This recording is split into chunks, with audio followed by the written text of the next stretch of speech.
इस कॉलोनी के अंदर मैं काम नहीं करा सकता। वो बिल्कुल, मैं उसको ये कहता हूं वो चुनने योग्य नहीं है, क्योंकि जनता भगवान है। कोई भी समस्या लेके आता है तो ये नहीं देखना कि इस कॉलोनी में हम करने में सक्षम है या हमारे मेरे कार्य क्षेत्र में है या नहीं है।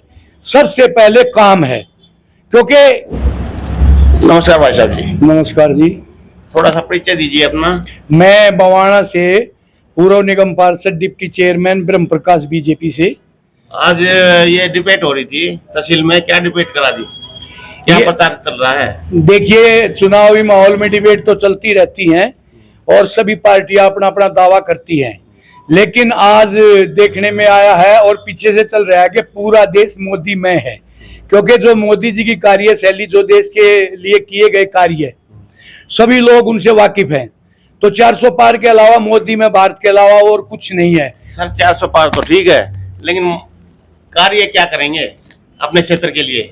कुछ है आपके एजेंडे में? हाँ बिल्कुल, हमारे एजेंडे में है। जैसे देखिए, एक तो जो रिठाड़ा का ये मेट्रो का कॉरिडोर है, जो यहाँ से सीधा वहां पे नरेला जाना है, इस पे भी कार्रवाई होगी। अपने बवाने में आजकल मेट्रो की बहुत डिमांड हो गई है, तो ये मेट्रो वाया बवाना ही होती हुई जाएगी और जो सीधा नरेला को जोड़ेगी। और ये हमारे जो प्रत्याशी हैं मेंबर पार्लियामेंट के लिए, चंदोलिया जी, उन्होंने तो कहा था कि मेरी कोशिश रहेगी कि मेट्रो चंदी बॉर्डर तक भी जाए। इसको मैनिफेस्टो में आपने लिखवाया है बवाने की, ये जो मेट्रो स्टेशन है? देखिए, मैनिफेस्टो बनता है तो बीजेपी का एक हाईकमान द्वारा बनता है, उसमें व्यक्ति विशेष की राय नहीं ली जाती, लेकिन कुछ चीजें हैं जो व्यक्ति विशेष की राय से ली गई हैं। एक तो चंदोलिया जी को ये कहा गया कि आप पब्लिक से जुड़ के चलोगे 5 साल। दूसरा, बवाना के अंदर कोई भी पार्क नहीं है, जैसे कई भूखंड पड़े हैं, उनमें पार्क को प्रायोरिटी दी जाएगी। मेट्रो कनेक्टिविटी से जोड़ा जाएगा, लोगों के दुख दर्द में शामिल हुआ जाएगा और रोडों को बनाया जाएगा। एक बात पीछे चली थी, ये जो एलिवेटेड रोड निकलने की बात चल रही थी बवाना से, उस पर क्या विचार है? देखिए, एलिवेटेड रोड ये दिल्ली सरकार की तरफ से घोषणा हुई थी, मुझे नहीं पता इसमें कितनी सच्चाई थी। समस्या तो बवाना वालों की ना, आप बवाना से हैं।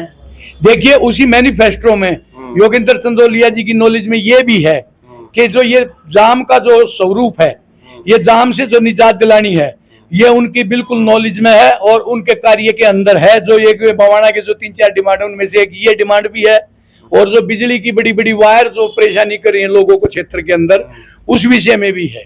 एक जो है बवाना में पानी का निकास बहुत एक समस्या है, गंदे पानी के निकास की, उसके लिए क्या करेंगे? देखिए, पानी के गंदे निकास के लिए कुछ चीजें ऐसी हैं जो हम चुनाव के दौर में हमारे को ध्यान नहीं रहती, लेकिन हम एक एक चीज लोगों के बीच में चंदोलिया जी को बुला के लोगों के बीच में रखी जाएंगी, लोगों के बीच में निवारण होगा।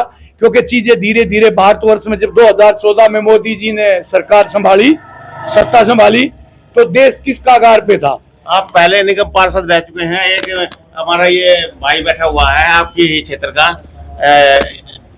इंदिराज कॉलोनी का, बाबूलाल जी, आइए एक बार। आपकी क्या समस्या है बताइए?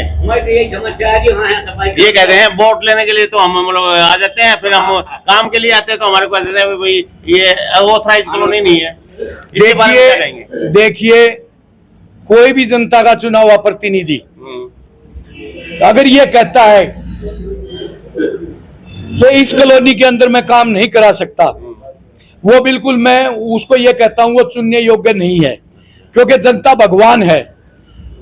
कोई भी समस्या लेके आता है तो ये नहीं देखना कि इस कॉलोनी में हम करने में सक्षम है या हमारे मेरे कार्य क्षेत्र में है या नहीं है। सबसे पहले काम है, क्योंकि आदमी पता नहीं कहां से कहां तक, हमें काम करना तो भलाई के लिए करना है। अगर बाबूलाल जी आए हैं कि मेरी कॉलोनी में सफाई नहीं होती, तो मेरे पास बवाना वार्ड का जो हिस्सा था पिछली बार जब हम निगम पार्षद थे, तो मैंने अपने निगम पार्षद के टेन्योर में 6 स्कूल बवाना जे कॉलोनी के अंदर 4-4 मंजिल के 6 स्कूल, आज आप जाके भी चेक कर सकते हो। 90% गलिया गांव की जो मैंने इलेक्शन के द्वारा पंपलेट बनवा के लिखवाए गए थे कि राम निवास से रामेर के मकान तक, रामेर से राकेश के, राकेश से श्रीचंद के, श्रीचंद के से अशोक के, ताकि किसी को यह नहीं लगे कि कोई झूठा प्रचार है। तो 90% गलियां, पार्क, द्वार, तो मैंने जितना किया, और मैं तो अब भी कहता हूं कि मेरे जो इंदिराज कॉलोनी के भाई हैं, विजयनगर के मेरे भाई काफी आए हैं, अगर भगवान मौका देगा तो इनकी कमियां दूर करेंगे, क्योंकि जीवन में अगर आप नेता बनने के लिए आए हो तो घर से बुला के कोई नहीं बनाता, आपका दिल कहता है तो सेवा करो, सेवा ही धर्म है, नहीं तो पीछे हट जाओ, तो ऐसे हट जाओ, लोगों के बीच में भी मत जाओ। फिर अगर राजनीति में आओगे तो सेवा करनी। बाबूलाल का एक सवाल और आपको दे देते हैं, वो कह रहे थे कि मतलब जो अपना पंचायत घर होता है जैसे चौपाड़ है, इनके क्षेत्र में नहीं है, उसके लिए क्या करेंगे? देखिए, बाबूलाल जी का जो सवाल था वो वाजिब था, क्योंकि अपनी कॉलोनी के लिए, अपनी बस्ती के लिए, अपने मोहल्ले के लिए हर आदमी कोशिश करता है। देखिए, पंचायत घर की जहां तक बात है, बवाना में एक पंचायत घर है, गांव में एक ही पंचायत घर होता था।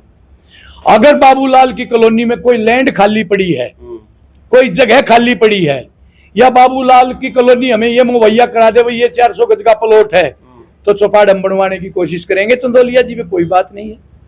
ठीक है, धन्यवाद सर। Thank you. देश की फौज भी दिलेर होगी, जिस फौज की दिलेर होगी, जिस देश की फौज दिलेर होगी, उसकी प्रजा भी दिलेर होगी। आज भारतवर्ष के अंदर अगर एक ही सूत्र में किसी ने इस देश की जनता को, इस लोगों को पिरोया है, तो उसका नाम माननीय नरेंद्र मोदी जी है। नरेंद्र मोदी।